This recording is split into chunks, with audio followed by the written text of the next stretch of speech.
السلام عليكم ورحمة الله وبركاته. أهلا بكم حبايبي. إن شاء الله النهاردة بقى هنعمل 3 وصفات بكوباية الزبادي ديت، كل وصفة أجمل من التانية. بسم الله الرحمن الرحيم.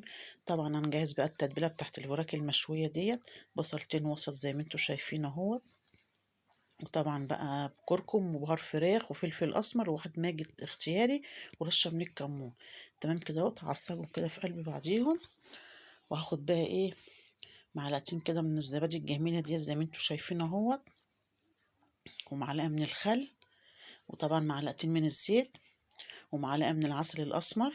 تعمل معادلة جميلة في منتهى الجمال. وطبعا معلقتين من الصلصة، المعجون الصلصة. هقلب كل الكلام الجميل ده كله، واتبل بها ايه الوراك الجميلة ديت.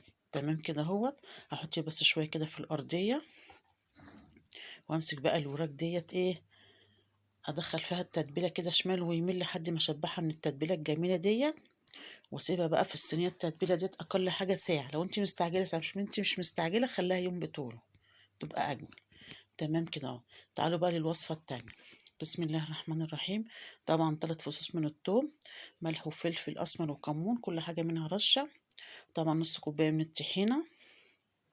تمام اوي كده.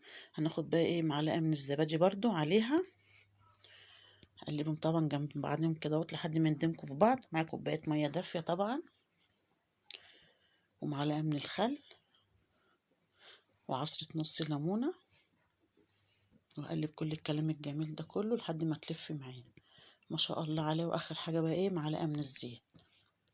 تمام كده اهو. خلصنا طبعا الطحينة. تاني وصفة، الوصفة بقى التالتة في منتهى الجمال، اللي هي بقى ايه العيش الجميل اللي هنبهره طبعا بريحة الشوي اللي احنا عاملينه دوت.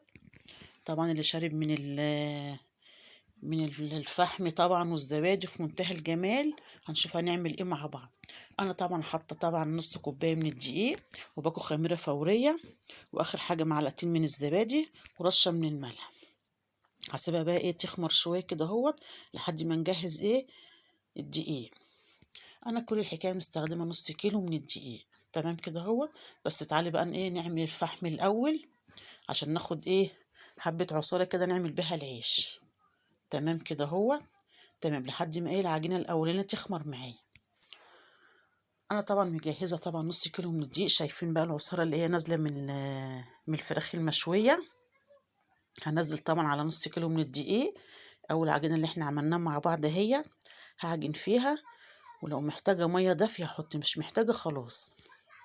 لا محتاجه ايه خدنا منها نص كوبايه من الميه. تمام اوي كده اهوت. هنزل بقى معلقتين الصوص دوت اللي هو بتاع الفراخ المشويه اللي هو بقى مبهر بالفحم طبعا، والروايح الجميله اللي فيه. الله عليها ما شاء الله عليها وعلى ريحتها تحفه.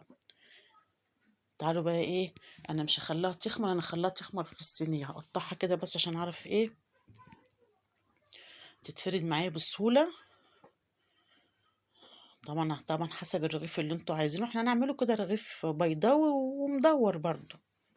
تمام اوي كده. هسيبها بقى تريح قد ساعه عشان اما اجي افردها تتفرد معايا بسهوله. طبعا بعد ما ريحت معايا هي تعالوا بقى ايه نفرد بقى الرغيف بتاعنا. بس انا هجهز بس كيس على الرخام عشان انا اللي هعمله احط عليه واغطيها. طبعا في الجو البرد عشان ايه العجين ما يقشفش معايا ولا ينشف مني. بسم الله الرحمن الرحيم. اللهم بارك. شايفين عشان هي ريحت معايا بتتفرد معايا بسهوله اهي. لازم أنا افردها على دقيق عشان طبعا هي عجينه مفتوحه جدا فيها تلزيقه بسيطه حسب طبعا الرغيف اللي انتوا عايزينه. تمام اوي كده هو.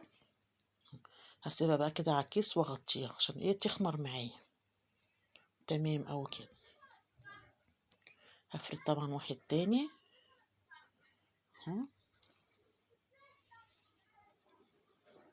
اللقمة جميلة وطعمها تحفة. بصي مش محتاجة حاجة صراحة ربنا، ولا جبنة ولا حاجة، تاكليها كده في منتهى الجمال. طعم أول عيش ده على فكرة. تمام. انا بقى عشان ما اطولش عليكم في الفيديو خلص كل الكميه اللي قدامه وارجعوا له تاني. شايفين انا غطيته وعملت كام رغيف كده مدور. هسيبها بقى تخمر كده قد ساعه في الجو ده، وطبعا نشوف هنعمل ايه. طبعا مولعه الفرن على اعلى حاجه عندي فوق وتحت، وكمان مسخنه الصينيه عشان العيش يقب معايا، وهوريكم طبعا في الفرن. طبعا اخر رغيف ده كان صغنون حطيته. شايفين قابب ازاي في الفرن. جميل جدا ما شاء الله عليه. بعد ما طلع اهو شايفين، واللقمة طرية في منتهى الجمال اهو.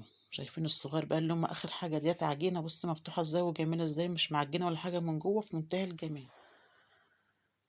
وادي الوراك المشوية اهي، الله عليها وعلى ريحتها، تحفة تحفة ما شاء الله عليها. يا ريتكم تجربوا الوصفة دي، وما كلفناش ولا اي حاجة، ما شاء الله عليها. شايفين جميل ازاي. وادي العيش بتاعنا اهو، الوراك طبعا عملناها جهزناها، والعيش بتاعنا الجميل هفتحه لكم كده من جوه عشان تشوفوا الفراغات فيه جميلة ازاي اهو، جميل جدا. وده المدور اهو ما شاء الله عليه. يلا بقى يا حبايب قلبي جربوا، وقولوا لي ايه رايكم. لو عجبكم بقى الفيديو ما تنساش بقى شير ولايك واشتراك في القناه عشان انزلكم كل جديد. واشوفكم ان شاء الله على خير الفيديو الجاي، والسلام عليكم ورحمه الله وبركاته.